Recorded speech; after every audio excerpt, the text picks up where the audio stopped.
Millions of women have been unnecessarily suffering through menopause due to a decades-old warning that's finally being lifted. The FDA has announced it's removing the dreaded black box warning label from hormone replacement therapy (HRT) products, a move that's both groundbreaking and, for some, long overdue. But here's where it gets controversial. This decision comes after years of what some experts call a demonization of HRT, fueled by studies from the early 2000s that linked it to serious health risks like breast cancer. Back then, these studies led to a sharp decline in HRT use, with the FDA slapping its most severe warning on these medications. And this is the part most people miss. The studies had a critical flaw. They didn't account for the timing of when women started HRT. Today, we know that when initiated before age 60 or within 10 years of menopause, HRT's benefits often outweigh its risks.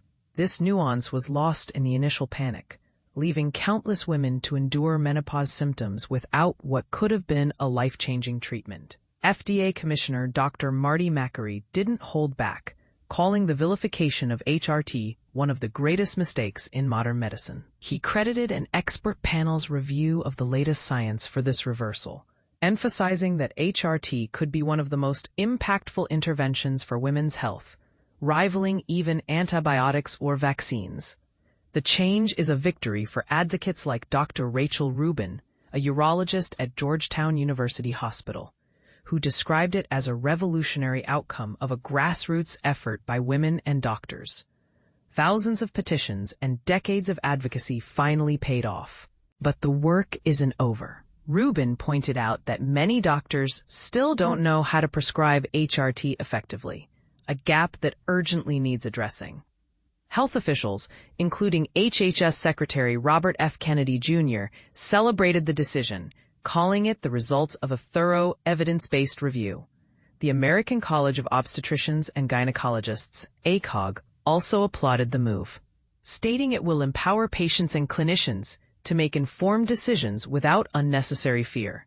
Yet HRT isn't risk-free. Dr. Stephen Fleischman of ACOG reminded that, like all medications, it requires an individualized approach. Women considering HRT should consult their doctors, as it's a prescription-only treatment. Here's the question that's bound to spark debate. Did the initial black box warning cause more harm than good? And as we move forward, how can we ensure doctors are equipped to prescribe HRT safely and effectively? Share your thoughts in the comments. This conversation is far from over.